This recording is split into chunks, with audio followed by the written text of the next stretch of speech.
people need to start having more real conversations of like, what do we actually need to be investing in? We need to be investing in scripting and role playing and teaching a franchisee how to do it so they can teach their front line Yeah. how to do it, because the front line will impact the bottom line. Welcome to Behind the Franchise, the podcast that brings you behind the scenes with the most successful franchise marketers. I'm your host, Paul Ehlinger. On each episode, we'll be diving deep with the people who have cracked the code on franchise growth so you can learn their secrets to building a standout brand. Hey everybody, welcome back to Behind the Franchise. I'm your host, Paul Ehlinger, the founder and CEO here at Flamel AI. Today I'm super excited. We've got a fellow Kansas City in here with us, Brooke from Momentum Brands. Awesome background, and what you're doing now with Momentum is super exciting as well. So I'm super excited to have you. Maybe if you want to, give the audience just a brief background on yourself, kind of the journey you took to get where you are, and just more about Momentum. Thanks, Paul. I would love to. As you said, I'm the founder and CEO of Momentum Brands today, which we serve as a fractional consulting agency in the franchise space for marketing specific. There were very few, we're about just over 3 years old, and there were very few fractional CMOs, if any, really, when I started. This was right after the pandemic. It was early 2021. And so for me, I knew the intelligence and experience I had gained inside of being inside of a franchisor for nearly a decade. And also, namely, it was the fastest growing franchise in the country by Inc. magazine in 2014. I mean, that's a minor detail to include there. Yep. So I started as the marketing director. I had come from the direct selling industry. So we had 33,000 independent representatives. Wow. In this direct selling company. And so I was used to having two vastly different audiences, the representatives and the customer. And then when I got into franchising, it was basically the same model, just completely different buy-in and infrastructure. And the franchisees are smaller, the 3,000, but their investment is much larger, and their emotional state is much more volatile as a result of that investment being larger. But then you still have the local audience, and then you have your franchisees who are your top customers. So while I didn't have franchise experience to start, I learned very quickly the art of what to do and what not to do inside of franchising. There were probably 30-ish units, I want to say, that were open when I started. And we had a franchise sales organization. It was titled Boxing Club, and they sold 400 plus units in like a year and a half. I mean, it was insane, the rapid growth we experienced. 400 in a year and a half is a crazy clip. Yeah, it was really unheard of. It was lightning in a bottle. And it was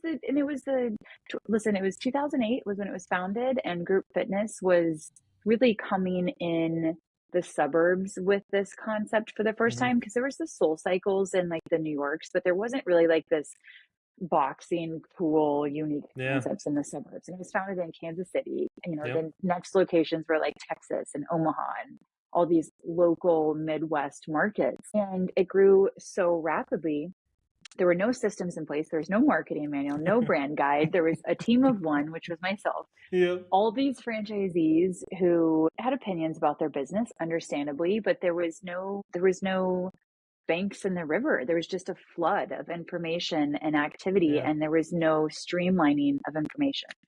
So one of the first things I did was really come in and just, the manuals and the guides, even a brand standards guide. Like there wasn't even a one pager of here's our logo and marks and colors and fonts. Like, because think about all our customer today is an emerging brand, and think of all of these emerging brands who have a phenomenal concept and maybe a logo from 99 Designs or Upwork or something. And that's really it. And then they have this massive growth because you have an opportunity to really hit the ground running in a category, in an industry that needed disruption.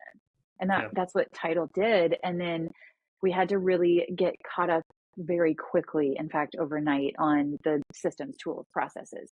It took a couple of years, and then we did rebrands and repositioning and mission, vision, values work, and focus groups and quantitative and qualitative, and all of this research to really understand the female customer. And that 35-year-old female was our primary target. And this was a boxing concept where people would think, I don't want to get hit in the face, and I'm not a man who wants to go slug somebody.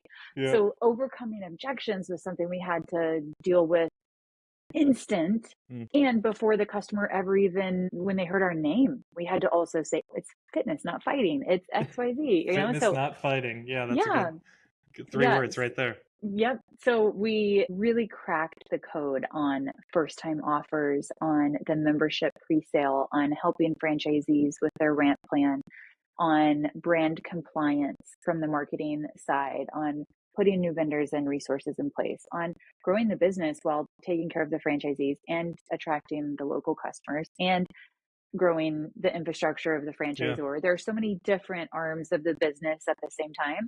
Yep. And, that experience led me to eventually become president of the brand in early 2021. And it was the exact same time that I became pregnant with my first and only child at this point in my life. Just a little And bit of stress and pressure. and they say stressed out moms create stressed out babies, and I'm like, all right, well, I gotta calm down. I gotta I gotta take a moment, Yeah. because first of all, I'm assuming our audience here is all in franchising, and I do not know a non-stressed out person in franchising. That's fair. Like, truly, the amount of pressure and lack of resources and lack of funding and lack of team and lack of hours in a day to get everybody what they need Yep. is compounding. It keeps you up at night. And so I had to make a decision. I looked at, for the first time, I had achieved both of my life's goals and desires Yeah, that's awesome. the exact same month, at the exact same That's time in crazy. my Yeah. life. It That's is a crazy. wild, I'm a big manifester, and I could tell you some stories in my career and personal life, but it's almost as if I knew this was going to happen in this perfect storm. And I'm deeply spiritual, and I did a lot of self-reflecting, and I thought, what else could be true in this scenario? And what Interesting. else do I need to know and look at? And Yeah. what else could I be curious about? And I really looked at, like, if I were going to spend, because in franchising, it's not a 40-hour gig, it's 60 to 80 hours sometimes in a week. Yeah. And you're always on call. And I thought, if I were to look at 80 hours in this brand that I've given almost a decade to, and blood, sweat, and tears, and felt so deeply responsible and loyal and committed to that work.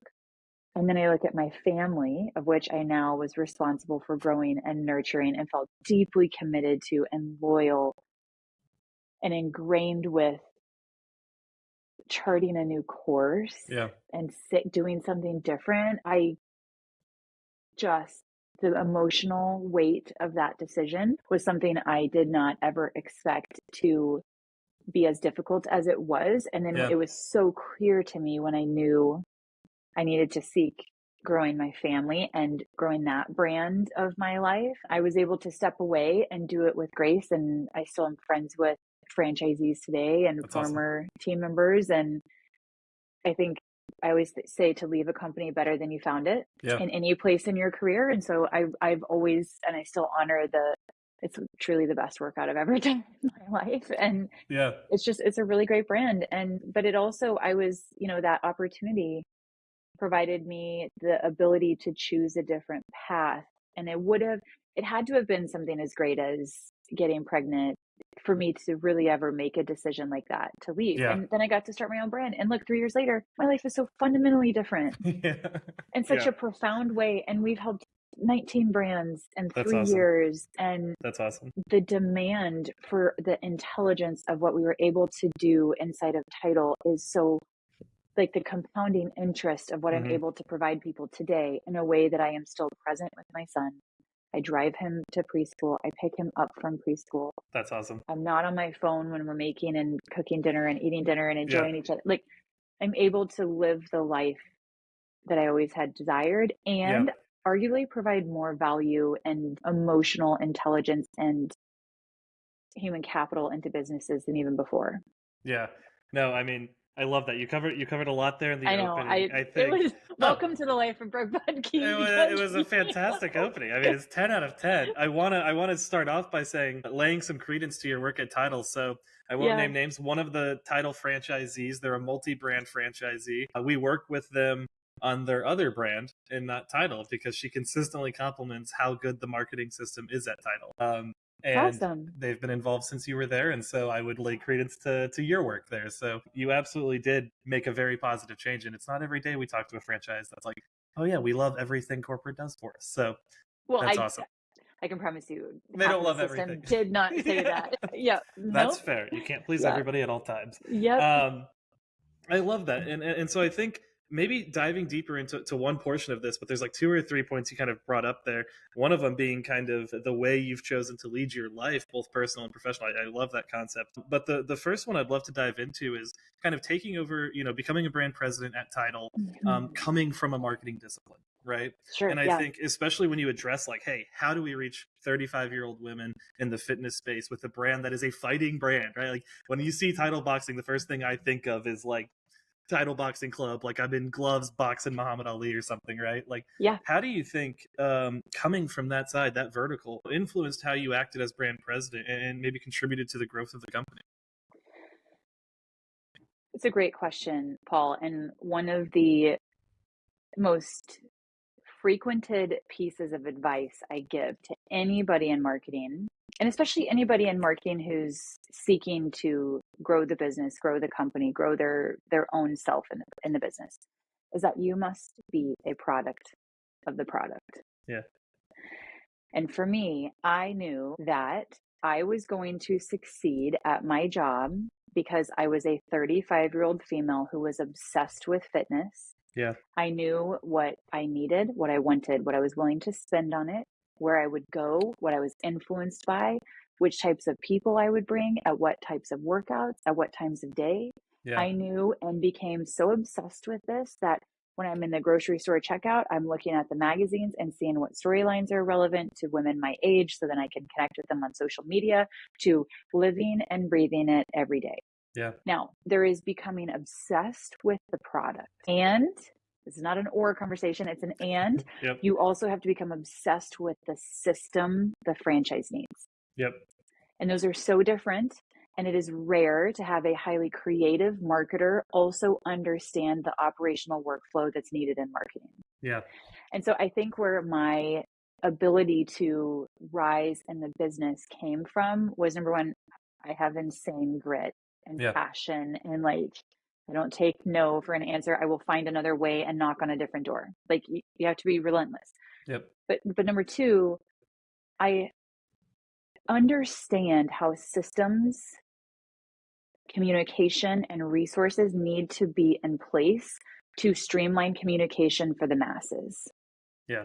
And those things are usually don't go hand in hand in marketing. Normally it's like an operations person who's like, marketing sucks, just make something pretty and I will roll it out. Yeah. But instead, our head of ops and me, like I texted him yesterday, when can I see you over Christmas break? Like I have something I want to run by you about our business. He became my greatest confidant and business colleague and yin and yang. And so like operations and marketing, like we made all the decisions together.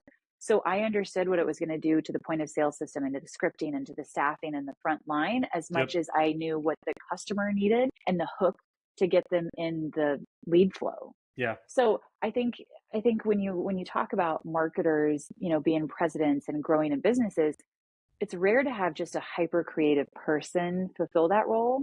Yeah. It's also rare for a very creative person to last inside of a franchise brand if they don't understand processes. Yeah. So does that answer your question? No, absolutely. I think it's kind of this ideology that, like, the way you talked about it, right? You're obsessed with product and you're obsessed with system. And then you lived the unfair advantage is you had the lived experience of your exact customer, right? And I think that's potentially a differentiator. Like normally when you think about a marketer, I don't know how many of them would say I'm obsessed with the product and I'm obsessed with the system, right? Very few. I think, and it's actually, this is a very interesting callback. So I think I introduced you to Jessica Yarmy. We did an interview with her as well. She said a very similar thing. She was like, I'm an early 30s, mid 30s woman. Marketing Club Pilates was her situation. And they also had very aggressive growth and did the thing. And I think that's fascinating. I mean, it's like that lived experience where you get to implement it is really powerful. I'm curious how you then do, manage that side of the creativity, right? Because I feel like marketing, you get into marketing because you are creative, right? And you can see the world in a different way. You can communicate with people effectively. How did you try to maintain that level of creativity as you were really focused on the product, and the systems you were building for success? So I got very bullish about my calendar and how I spent my time Mhm. and where I spent it. And then eventually we did hire team members. And then once you can start to delegate tasks and the systemizing and teaching them, usually junior marketers don't have franchise experience. Mm. So there's a steep learning curve for a marketer to understand the culture of a franchise system and why to do things that way.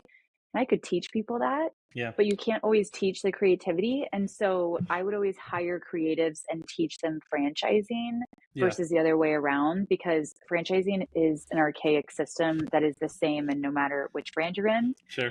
And so you can teach that, but then it's difficult to find a creative who can think outside the box. So I also hired marketers in our up and coming demographic.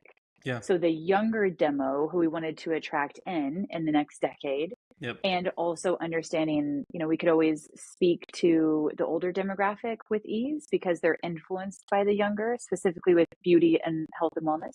Yep. But I also looked at attracting people who knew things that I didn't know about social media, about TikTok, about blogging, about content creation, Yep. about email marketing, about lead list generating. And, separate from that, it might just be who I am, but I listen to podcasts and read Yeah. books and get influence from outside of the industry every single day. Yep. It is how I spend my no extra time. If I'm driving in the car, if I'm doing the laundry, if I'm putting on my makeup, I will literally listen to a podcast to prepare for a podcast from Yeah. some of my favorite interviews. Yeah. And I listen to how they control the conversation and get the narrative to their audience because I want to be like Yeah. the audience that I'm wanting to attract. Yep. So part of it is just modeling. And that's the beautiful part of franchising. Everything is modeling success clues. Yeah. Clues are there. The breadcrumbs are there. We have to look at and teach somebody, how do you get clues from other arms of businesses that are doing it better and faster and smarter than you? So you Yep. don't have to reinvent the wheel. Yeah. Just take their wheel and apply it to your paint. Yeah. You There's know? there's very few things that actually need like recreation of wheel, Yeah. right? And I think we think about that on the technology side all the time. Where it's like we do push the limits of technology. We're building new product that doesn't exist yet, but at the end of the day, you still have to solve this problem, right? And there's a lot of things that surround that problem, like how you get a solution to them, or like how you operationalize that solution. That's the exact same thing, right? And so I brought up HubSpot before. I think that's one I look up to. Like they executed content marketing on a grand scale to grow their product. Like I'm jealous of it, right? And that means I want to go do the same thing. So I think I live that exact same experience. And it's really powerful. It saves you time, right? I'd rather not make the mistakes other people have already made. Yeah. And hold the promise of never graduating. Yeah. There are always new skills that you can learn and Yeah. resources that you can tap into. And you can learn more from an intern than you can Yeah. a CEO in many cases. Yeah. Because a CEO could be weathered and tired and lack personal connection as much as the intern understands the outliers Yep. and who to pull in next. So both are equally valuable.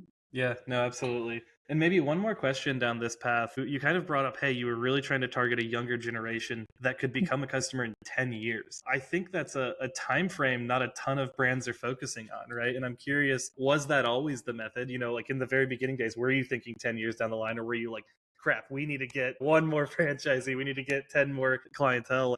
Did you always think with that range? Because I think that's something that's awesome, right? It's a cool opportunity to have the ability to do that. I'd be lying too if I said yes. Okay, I appreciate the honesty. Yeah, that's what I need. Yeah. Okay, so Paul, I was 30 years old and just thrown into the fire. Literally, my first day, the head of product and training looked at me and said, "You're the new head of marketing?" Good luck. I said, "Yeah." And he literally said, "All right, good luck." Yeah. Like, first of all, thanks for the challenge because nothing. Yeah, you've got a chip now. There's a chip on the shoulder. Like nothing just, turns Shout my out that gears head on. of product. You really sparked a career here. Yeah. Thank you. Right? Like, thank you. Yeah, correct. So ask me the question again. Now I lost my track. Yeah. Sorry. Yeah. No, it's so good. You kind of mentioned like really focusing on a younger generation and how that's your client 10 years in the future. And my point was just that's potentially unusual for some brands and also a really cool opportunity. Speak to that. Okay. So when you are starting out, let's say the first 30 units, you are thinking about nothing else than keeping those 30 units happy. Yeah. And here's the problem. You say yes to all 30 of them for all of their needs. Yeah. And then you have confusion and cats running wild. And if you can think of trying to herd cats or roosters to get them to go into an area and they get angry and hiss, and it's not pretty. No. So first, you rarely will think long term in marketing. Now, if you are hiring somebody for marketing, or you are the founder who's also in marketing in an early franchise brand, you are signing 10-year franchise agreements. Yeah. You are also understanding and need to understand that the consumer today, the 35-year-old female used to be the highest spending demographic. Yep. 5 years ago. Okay, think of 2019. The world is great. Everything is normal. People are doing what they're doing. Pandemic hits. Yep. All of the patterns and habits shifted. And if you look at, Paul, some of these industries, from group fitness to lashes to blowouts to waxes to any of these, they're seeing, if they're not panicking, it's because they're innovating their product, but they're seeing massive disruption because the female left the workforce, went home, created completely different patterns. She used to be chief spending of the household. Now she's like running an operation internally, has very different patterns and habits, and it's impacted the consumer today, 5 years later. And you were seeing a massive decline in all of those industries. Yeah. You were also seeing an incline on wellness, recovery, like more holistic training, and more holistic thinking and living, and services and home services, because people are, reinventing their home and cleaning it, et cetera, because both parents are working from home. Yeah, everybody's there. Yeah, but 10 years ago, the female consumer, that 35-year-old, was it, and she was always the spender. Okay, now look at the disruption in the last 5 years. Do you want to know, in fitness, the leading spender is an 18-year-old male, and it's at a high volume, low cost HVLC gym who has free content, and he's going to train himself. Yeah. I It's mean, no I longer, absolutely believe it. Yeah. Yeah, it's no longer this 35-year-old female who has 3 boutique gym memberships and works out on her lunch break and in the morning and on her way home to pick up the kids. So the patterns changed, and you can't predict the patterns, but you do need to look at the sandwich effect of, like, who's your target demo and who's on the outskirts. The younger will be the next spender, and how do you get them into the fold earlier? Yeah. And then how do you retain the 10-year gap, difference on the top? Yeah. So when you ask the question about, well, did I always think that way? No, I learned through failure to start thinking that way. I learned also now, because we have nearly 20 brands in 3 years' time. And so it's so much easier to spot the trends and to see what the consumer is doing, and to have the intelligence of a much wider lens of how they need to market. But very few people even know their top core target. Yeah. If you were to say, who's your target audience to franchisors with 30 units or less, they'll say average household income of 150,000, a 30 to 40-year-old woman who's also married. Yeah, there's no persona based. It's a lot of guessing. Yeah.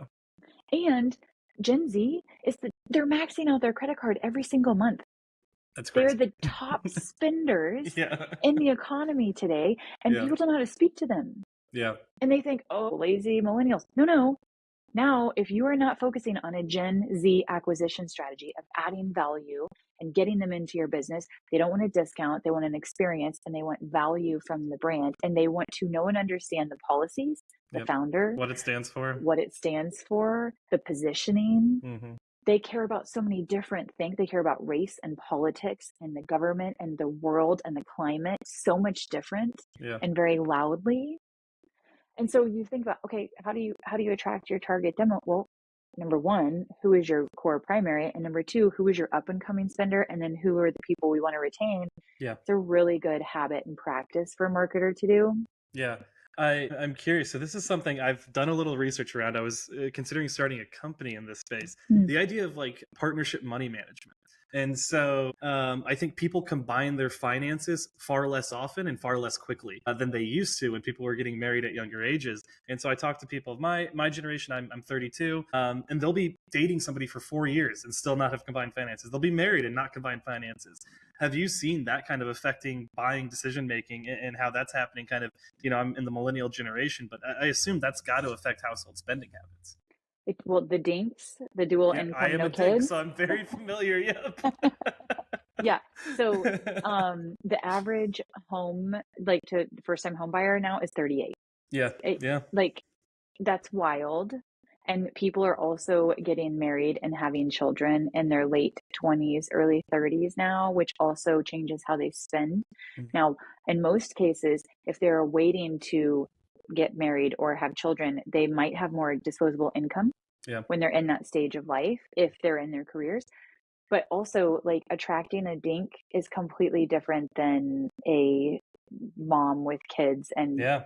pain points. So if you have like, yeah, know that the trends are there, but it does also disrupt the community and the marketplace because we have brands in pet, in sports, in home healthcare, in nannying, in the bar industry. Mhm. Like the bar industry, their entire audience is Gen Z, and they want them to come 2 or 3 times a week. Right. And It's then a the commitment. millennials and Gen X would come maybe once a week or once a month. Mhm. And so then they're looking for the repeat customers. This sports company is actually their target demo is a male executive who wants to Yeah. come in and use, create a secondary hobby for Mhm. them. Then we have a good energy tea and beverage company who their Fran Dev positioning is they want to go into college markets Interesting. and they want to hire college students to be their employees, and they want to attract and present good energy to people even in the drive-through Yeah. based on the people they hire. And then their audience coming through the drive-through is like the people they hire. Yeah. And So yeah, you're seeing it. You're seeing the spending, you're seeing the trends, we're seeing it in these concepts, especially post-pandemic yeah. emerging franchise brands. I think the brands that are struggling the biggest are the ones that had huge scale before the pandemic Mm. because it's like turning a cruise ship and Right. it takes so long to turn it in the other Yeah. direction. And there's so many moving parts. That's like spaghetti woven together from the point Yeah. of sale system to the CRM to the franchisee sentiment to the internal Oh team. yeah. So they just can't pivot and innovate like the emerging brands can. Yeah. I Chris Stewart from Bloom and Blinds is talking about that, how like being an emerging brand allows you to leverage new technologies faster, make decisions faster. And that's the unique opportunity, right? That's the game-winning opportunity you have to disrupt a massive brand. And you've got to take advantage of it. Yeah, and they're going hard in AI and they're doing Yeah. something, they want to be on the first mover spot for franchise brands. So they're also thinking younger Yeah. and faster. Yeah, no, absolutely. And I think great transition. You brought it up, having this like 10,000-foot view, right? Working with 19 brands over 3 years in the emerging space. Let's talk to that something. Like what is, universally working for brands that you've seen? What's maybe more industry specific or doesn't work for everybody? And maybe the highlights from, 3 years of your life's work that you could provide in a couple of minutes. Okay, so universally working, do you want to talk franchise development, consumer marketing, grand opening, or local store? Let's keep it on marketing. I think we've been down that topic. Those are all I love. marketing. There you go. There you No, go. okay. So here's a quick. I'm gonna ask you a question again.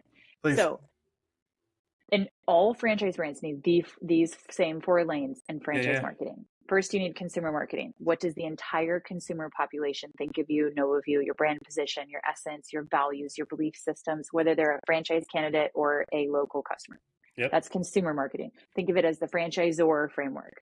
Yep. Then you have franchise development marketing.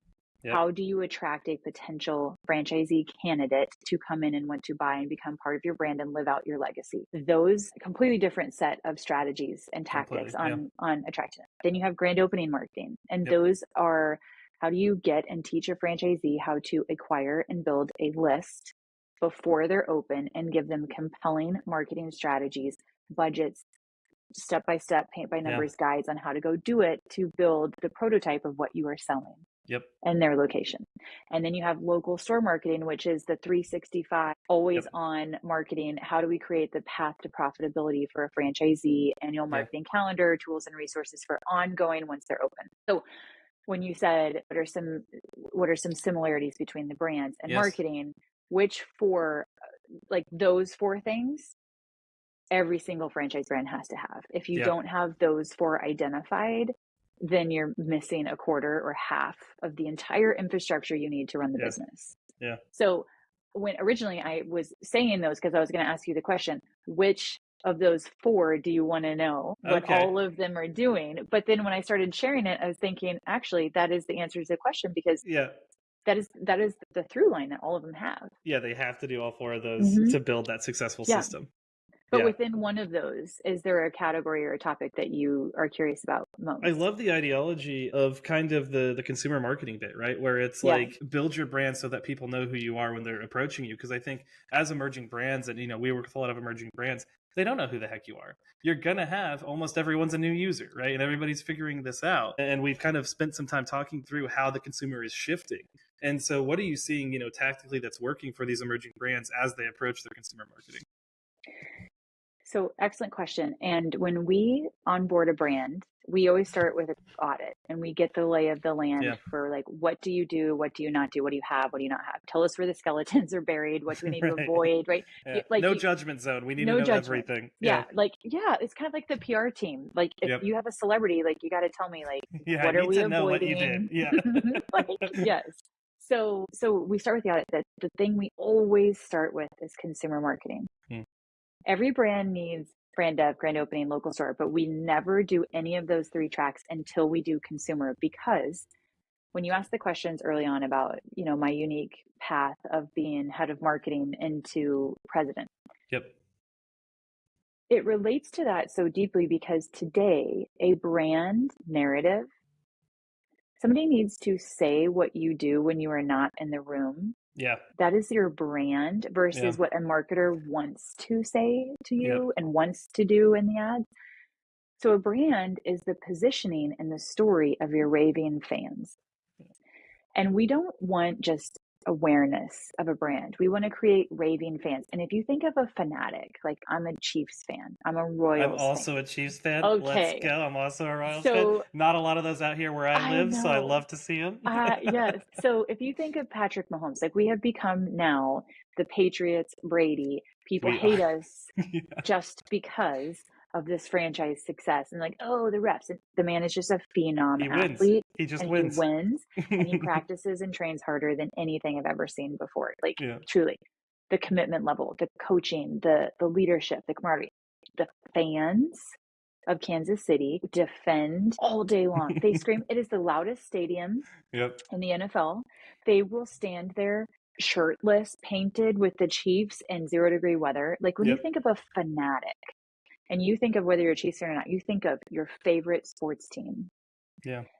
I went to the University of Kansas, and Kansas Jayhawks basketball is life. It's crazy. Okay, it is. So I am blessed with, the Chiefs, the Royals had a good season, but then Kansas basketball. You're standing in Allen Fieldhouse, and there is no place like this. And Yeah. everywhere I go, if you meet a Jayhawk The fan, fog. the fog, Allen, come on. And so when you think of a fanatic, it is true for you. You have to create raving fans, raving fanatics that will scream your name to every single person that they know and speak of in the best way. Yeah. And this is the marketing that is missing today, because that is a human connection, a relationship, a positioning, a set of beliefs of which you clearly define, your team clearly knows, and you draw Yeah. the line in the sand and you say, we are this, we are not this. And the essence of positioning is sacrifice. Yep. If you are going to position yourself as a franchise brand who does X, and your franchisee asks you to do A, B, C also, Yeah. You're you like, have we do X. you have to say no. Yeah. We Yeah. do X, and we do X better than anything in the world. Yeah. And our commitment is to that first and foremost. And when we have excellent operational excellence across the board, we will innovate. But Yeah. until then, go back to X. Yeah. And so you have to be willing to sacrifice saying yes to so many other things and branding Yeah. to become the industry leader, the first mover position, and to create these raving fans who are like, oh my gosh, I would do anything for that company. Yeah. I love that company, and I don't know them, but I feel like they know me. Yeah. And I'm going to refer people. And some of the best franchisees in the Title Boxing Club system had 60% member referral. That's wild. 60% of the new leads walking through the door was because it was a word of mouth from an existing member, which That's meant crazy. the ones that were going to succeed took care of their existing audience Yeah. at the highest level, better than any place in town.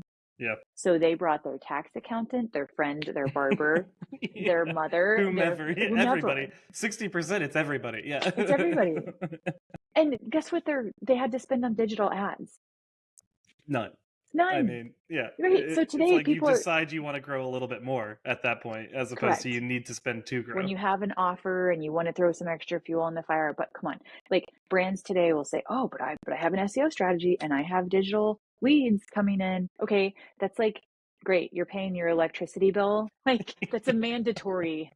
Yeah. Okay, like I'm sorry, but like people need to that's the cost to exist in a digital world, is how I would completely, describe it, right? Yeah. completely, and people need to start having more real conversations of like, what do we actually need to be investing in? We need to be investing in scripting and role playing and teaching a franchisee how to do it so they can teach their front line Yeah. how to do it, because the front line will impact the bottom line.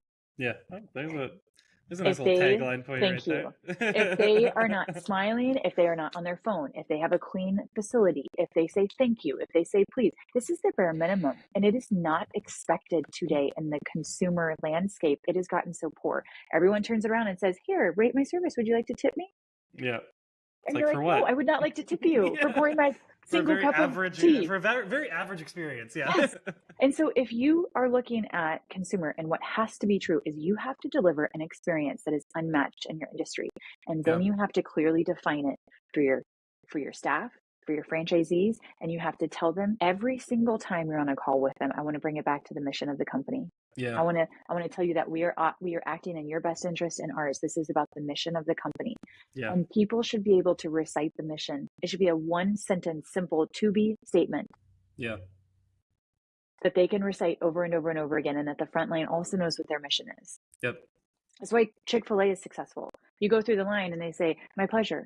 My pleasure. Every Every single time. time. So much so Every that single it's like time. a colloquial joke now, right? But I'm like, that's the strength of it. It got so mainstream that people made fun of it. That's a good problem to have, right? It's a good Like, problem. yeah, yeah. They also only allow owner operators, Yep. I mean, you have to be bought in, period. and it has to be your primary job. Yeah. So if you want to look at success and Speaking of, blueprints, you have to do X and you say no to ABC. I mean, that is the purest form of that in franchising. Yep. Agreed. Yeah. Agreed. And I think to people out there, it's great hearing this. It's a hard thing to get to. You have to iterate to get to that point. You don't like write the mission down the first day you start a business, and that's the mission, right? Like, I think looking introspectively, it's something we're still building with our company, with Flamel, because it is that. It's like, what are the 2 sentences you want to come out of one of your users' mouths that can be repeated everywhere and everybody is consistent with it, right? And it's a very hard thing to get to, and I think it's something we're massively iterating on as well. So I think that is a resonant point you're kind of making there, for sure. Yeah. Kind of gearing towards maybe a little bit of a left field here, but you brought up like the influence of your personal life and how that kind of helps you in what you're doing today. And like, I'm a firm believer in that. My wife is my favorite person in the world. I think she makes me a better boss, a better founder, a better entrepreneur, because my time outside of work is very valuable to me, right? And so like, I think it forces intentionality and it forces attention. You know, maybe talk to how that's been working for you. You're 3 years in now, you know, to this kind of decision break point in your career, right? Where you left it and started momentum. Like, how has your mindset shifted, you know, once you made that big decision? Because I think it's a big, scary decision that you talked about. You know, you talked about the benefits of it, but maybe functionally, like day to day, how does it impact how you're working or how you're kind of building your company? So first of all, I would like to say that you're a raving fan of your wife. Oh, yeah. The way that you just described her, to tie it back to raving fans. And that's really nice to hear. And that is what you want employees and franchisees to say about the business in the same regard. So it's a great, perfect example of like being a promoter for the things and people you love. Yeah. She's also clearly pouring into you, which you stated. So as a franchise brand, like pouring into your franchisees doesn't always mean saying yes to create the raving fan. So transitions, I would say, being an entrepreneur, you have to make really tough decisions every single day. Yeah. And being in franchising, especially in marketing, I will say to all of my fellow marketers out there who are inside of a franchise brand, I will pray for you because it is a brutal role. Yeah. It is the expectations placed upon the marketing team to sustain growth Yeah. Could be seen as unfair when you look at it, but marketing almost always takes the blame when things go wrong inside of a franchise brand and never gets the credit when they go right. Yeah. So when you are hiring, I would say you need to hire marketers who are really tough. Yeah. Resilience And have grit and who are comfortable having hard conversations. And so if they are not, you can train them on that. Like How to Win Friends and Influence People is one of the greatest books in terms of like relating to people. But making hard decisions. So I made a lot of hard decisions at Tidal, like day in, day out, every single day. I've had a not easy life and road. And so I've faced difficulty prior. However, I cried about my decision to leave for months. Yeah. It was like a divorce for me. I mean, because it is like you were there for a decade, right? Like that's a whole yes, life. I was the face of the brand. I was on national news for the brand at least a dozen times on Fox News in New York. I personally was responsible for the mission, vision, values, working with a phenomenal agency, but rolling it out, redesigning the business. I'm a trained copywriter, so I wrote every headline myself, trained the team. Then your identity was tied into this, right? Like they were intermixed. Yes. Like I was the product. I did the classes. I did the workouts. I understood personal training. I worked with personal training. I did every part of it because it became really, that's why I was so, what I believe why I was so great at the business was because I was so invested in it. Now, so when I knew it was time to go, I likely knew it was time to go before I made the decision. Sure. Right. So you have those like that it builds in the background. It's never just a day of decision, right? Yes. That pit in your stomach where you're like, something doesn't feel right here. Something feels off here. So one of my top 2 questions to always ask is what else could be true? And once you have that answer, what else could be truer or more true than what you just stated? So if you are facing a decision of, man, I'll use a random example. I don't want to fire this person because I'm worried that I'll have to pick up their slack on the team and I won't know how to do the job. Okay, well, what else could be true? You could also be good at that. You could also be great at that. You could also have somebody else internally step up and say that they want to do it. Okay, what else could be more truer than that? You could hire somebody else who has a better skill set than that. You could learn what needed to stop being done. Yeah, you could realize that you wrote the job description wrong and it's not even the role you need, right? Yeah. Okay, so when I was looking at decisions of like, is this the time to go? I was like, well, what else could be true? What if it was? What if it wasn't? What if it was the time? I had always wanted to, I'm a brand person. I had always wanted to start my own brand. I have, a table of contents, as we've talked about, for the best-selling marketing book that's going to hit the shelves in 2025. I wanted to do all these other things, and I had never given myself permission. Yeah. Because I was so deeply rooted in the loyalty and connection to where I was. And so if I stepped back and I said, well, what else could be true? I could do whatever I wanted. Yeah. And that in itself was terrifying. Because I was like, well, which way? The luxury of choices, in my opinion, is scarier than like the difficulty of scarcity. Because scarcity forces solutions, whereas the luxury of choice opens up too many, and the onus is then on you solely, right?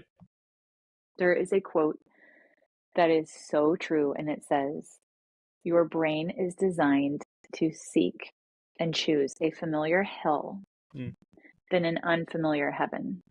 That's never heard it, but yeah, it resonates. And if you think about it, you're like, because it's like, the enemy you know is better than the enemy you don't, right? So you think of, I'm going to go off topic from marketing for just a second and talk about human needs. So I do a lot of personal development research, studying. I go to Tony Robbins seminars. I have a results coach through his program. Like we have a marriage coach. I have a spiritual coach. I believe in like what you pour your time into is what you get better at. So the reason I say that is Tony, the very first event I went to, I learned that there are 6 human needs that everybody has. Interesting. The need for certainty, the need for variety or spontaneity, Sure. The need for significance, the need for love and connection, the need for growth, and the need for contribution. So when you are making a decision and you are afraid to make it, it is because where you are currently is still meeting your top need. Yeah. So for me, my top 2 needs are growth than love and connection. And believe it or not, growth is higher for me by a fraction than love and connection. Because if I'm not personally growing, I feel like you're stuck, you're lost. I do. I feel like a tailspin is like, it's not good. Yeah. So I know if I seek personal growth first, love and connection is a natural flow for me. Yeah. What I was staying for and what I didn't realize was I was meeting my need of certainty. And I'm not somebody who needs a lot of certainty. Yeah. But there is a part of us who needs all 6 of them. They're just in different orders. So when you look at the reasons why you're staying versus doing something different, like, well, if I tapped into my need for contribution and growth and love and connection, I meet all 3 of those needs every single day, 10 out of 10 in the business that I'm doing. I also have variety, 10 out of 10. Yeah. I have about 5% of certainty in my life right now. And that's okay. And it is for me, but it is not for usually a alpha male who seeks significance and certainty and is data driven or results driven, because they're like, if I could be certain that the numbers look this way, then this will happen. Yeah. It's a controlled outcome, right? Yeah. Controlled outcome. So I didn't realize why it was so difficult for me was because I was certain, even though I knew in my heart it was time to go, it was certain that I knew what to expect where I was. Yeah. So once I was like, okay, for me, Lord, God, the universe, spirit, I'm going to give you back the certainty. And I'm going to place that in you because I know that the only thing for me that's certain is my faith. And if I give that back and I go seek the other ones, I'm expecting for him to provide certainty in what's ahead, because you don't know what's ahead. And this is leaving a job, getting a promotion, starting a franchise business, closing a franchise business, any of it, all of them, all of these things happen all day long. And so if you're stuck in the decision, you look at what needs is it meeting? Yeah. And are those my top needs? And certainty was like last on my list. I'm like, why am I stuck in this? Like I'm like cycling on trying to be certain with an outcome versus like just lean into the things that you know and love, and the certainty will follow. Yeah. And so it was highly emotional. But then when I took a step back and I said, okay, I need to like whiteboard this out, and like that's why I think therapy is great, results coaching is great, working with a consultant like myself, because to give you an outside point of view is so key in life. But I was able to see that I needed to let go of certainty. And on the flip side of making that difficult decision, I have flexibility and freedom. Yeah. So much more impact and value, significantly more revenue in the business, satisfaction, happy, raving fans, complete control, which for me, like I'm good with taking a lot on, like I can manage a lot. So like I can do our LinkedIn and our email and our website and our SEO and our content, so like I've learned so many new skill sets. Today I met with 4 bookkeepers. That's crazy. To like help our business on financial reporting and projections and modeling for next year, because it's like, okay, that's not my top skill set. Could I hire somebody else who has it? Yeah. Like, okay, absolutely. I'm gonna go do what I do really well, and I'm gonna let somebody else be an expert at that thing. Yeah, turns out 3 financial statements can be done by other people. Yep. Yep. So, and I even learned that from you the first time we spoke about what else could be true in like the VC world and like all this other stuff. So, to answer the question simply put, I would say making difficult decisions gets easier when you do the internal work. Yeah. On what needs are being met by both options. Yeah. And then you get to see it from, you get to step back out of this emotional state and say like, okay, now that I see it, which one do I want to choose in that, and not be attached to the outcome? Yeah. And you know what? Okay, great. Let's say it wouldn't have worked and this business wouldn't have worked. Okay, well then I would have just gone and worked for another franchise business. Yeah. Like, ask yourself the question, what's the worst thing that can happen? Yeah. And if you can stomach the worst thing that could happen.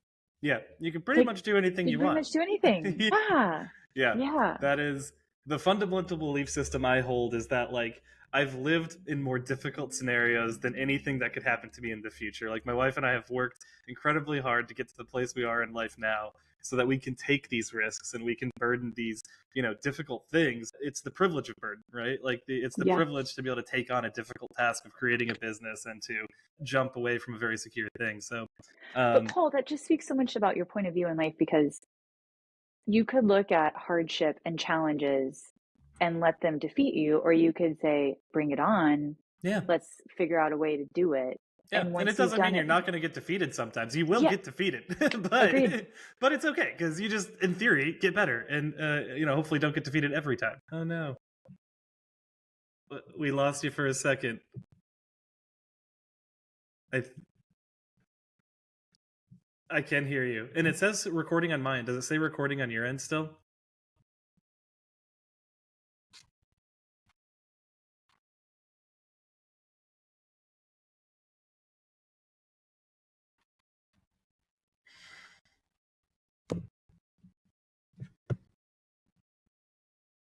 We're back. Okay, can you hear me? Yeah, I can hear you. Does it still say recording on your side now? It does, yes. Okay. So I was praying that we didn't lose.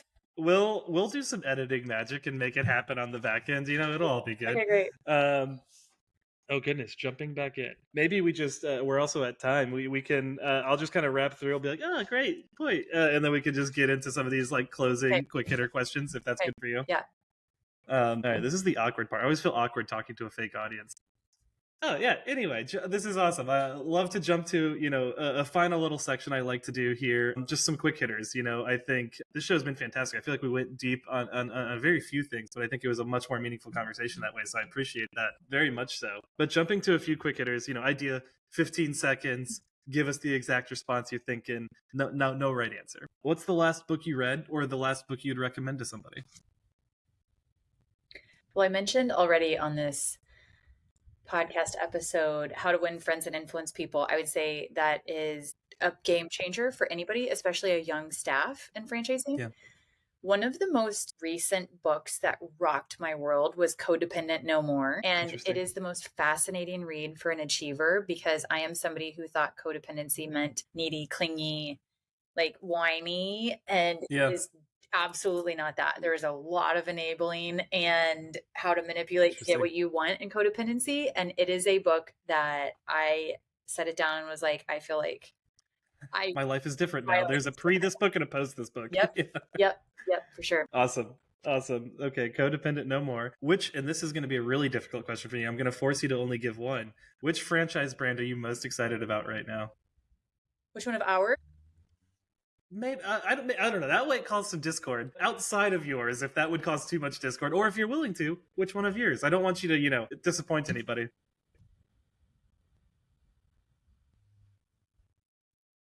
Okay, I am going to pick one of ours. The reason I was pausing is because, to your point, it's like picking a favorite child, and this doesn't mean that they're my favorite, but I think the concept is really cool, and it is called Lola Beans. And it is a good energy drive-through. And so the beverage industry, it's more of like, it's not a heavy focus on coffee as much as it is the beverage industry shifts that are being seen with people wanting unique drink combinations and good energy. And like they have a clean energy, which is like a Lotus energy versus a Red Bull. So they're even like sourcing clean energy for their drinks. So it's just a really unique concept, and it is targeting Gen Z all day. And so it's really fun to do because they're an outlier. Yeah. I love that. What trend do you think every franchise marketer should currently jump on? Well, for franchise development, LinkedIn marketing is the biggest missed opportunity every single day. And to build a brand and a founding story and a presence on LinkedIn, and to have a daily piece of content it is so evident the lack of content creators on LinkedIn, because a post today will live on LinkedIn for weeks. For weeks, and you will see people comment on it because there is so many people that are consuming content and so few content creators on LinkedIn. They also just announced that they're potentially going to ban TikTok on the 19th of January. Now, my guess would be that they overturn that again. However, and it's so clever that it's the day before the new president takes office and all the rhetoric of all the things.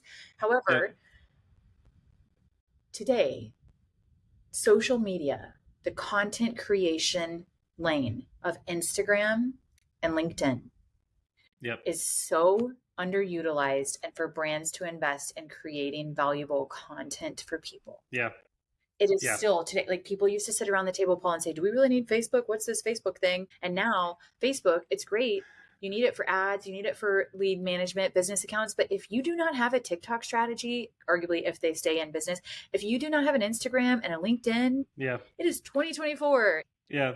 The thing on LinkedIn I'm fascinated by, I get outreach all the time. It's automated DMs saying, "Hey Paul, we are trying to open a territory there. Would you like one?" And then you click on their page and they haven't posted a piece of content in 3 months. And I'm like, if the company page was posting more content, specifically because it's a great place for Fran Dev. It's professionals with the money who could potentially want to jump career and build a thing. If you were putting out more content, I would be 1,000% more likely to respond to you if I saw the last 3 case studies of how your franchisees are making $1 for every dime they invest, right? Yes, that'll get long if we keep going down that path. You reach out to me and you're like, "Hey, do you want to be on the podcast?" Yeah. It's a valuable tool to network and build your audience and connect people. And people are so much more approachable than you think. Just DM the people that you admire. Ask them a question. That's what I did. I think I told you that. I was like, "Hey, you've done some really cool things. I want to talk about this with you. Do you want to do it while we record it?" And here we are. And then just the last thing, I'm always curious, what's something people don't know about you? And I think you're an open book, so this might be a difficult question for you. I try and be transparent because that is it's an easier life. It is an easier life, and I think it's a rare form of leadership. People talk about transparency, however, they rarely live it. It is very difficult to embarrass me because I do have a healthy ego. However, I keep that ego and her in check daily. And I am humbled every single day by what I don't know because of the development lane I'm seeking in life. I would say a fun fact about me that I have never shared on a podcast is my grandmother, my dad's mom, had 14 children. Oh, wow. Who had 55 nieces and nephews. So I have 55. Oh my goodness. No, let me get this right. 35. I have 35. I just wrote this down. I have to look because it has to be accurate. It has to be accurate. So did you guys have to rent a barn to celebrate a holiday? We did. We did the Holiday Inn. We did the Holiday Inn around the pool of Hayes, Kansas. Oh gosh. You smelled like chlorine, and there were crock pots in 3. Oh, crock pots all over the place. Yeah. In 3 literally hotel rooms of the Holiday Inn, and kids with wet butts would sit on the beds, and then there was nowhere to stay. So So my grandmother, she had 14 children. Okay. 31 grandkids, 30 first cousins, 30 first cousins on the site. There are 55 great grandkids, and there are 4 on the way. So soon to be 59 great grandchildren, and there are 3 great grandchildren. This woman is 94 years old. 31, 55, 4 on the way, and 3. Truly, that's what? 86, 90, 93. 38. There was 38 and 55. 38 and 55 is 96? 63. Yeah, 96, I think. Yeah, I was right from the beginning. There we go. So there are 96 Jeez. Little direct relatives, offspring to my one grandmother. This is why you can manage a franchise system. You can manage a family of 100 people. She is the ultimate franchise. Cecilia Budke in Hayes, Kansas had 14 multi-unit franchisees. Had 31 franchisees underneath them. Had 55 grandbabies, and now 3 great-greats. Well, we dedicate this episode to Cecilia. Thank you for what you've brought into this world. Wow, that is a crazy fact. Thank you for sharing that, and that is wild. I bet there's a lot of stories that come out of that. Oh, yeah. More drama than a franchise brand. I can imagine. Awesome. Well, this has been fantastic, Brooke. I always like to, at the end, like a late night talk show host, take a minute to pitch anything you want to pitch, talk about momentum, talk about what's next for you, what you're excited about. Yeah, I would. That's great. I would love to. So at Momentum Brands, we have platinum partnerships. And it's simply put, we work with you every single week, and we are the CEO's secret weapon. We come in and serve as the fractional CMO and brand director, and we essentially report direct to the CEO, president, or founder. And we help you work on the business and scale it with distinction and swagger and speed while you are running your business. And you have a lot of irons in the fire, and fires to put out every single day. We are the easiest non-employee you'll ever have, the most positive, and the people that are actually going to help you build your business. So it's so damn infectious. It is so fun. I have a rule of I'll never work with an asshole ever again in my life. So if that's you, don't apply. We get to partner with some phenomenal brand leaders, up and coming businesses, and transform their life and their business. And what a great honor and passion of mine, because that's how I live my own personal life. So if I get to give people a taste of the water, come on. It's never work. Like, jump in. Really fun. Jump in. Yeah. So themomentumbrands.com, we have a email list that is growing so rapidly. I would have never have guessed, but it makes sense because there's a gap in marketing infrastructure and intelligence for emerging franchise brands. We have 600 brands that have signed up in 5 months. Awesome. You can access it on our website. It's called The Sauce, and we give the secret sauce for marketing. And it's a weekly newsletter with consistent high quality information. And if you're not ready to be a partner of ours, like, the newsletter will be like your guiding light too. So we have resources for come on, come many. That's awesome. That's awesome. Well, Brooke, thank you again so much. This has been an absolute pleasure, and I genuinely mean that. Everybody else, thanks for listening today. I hope you all found it as exciting and honestly informative as we did. And stay tuned for the next episode of Behind the Franchise. We'll be back again.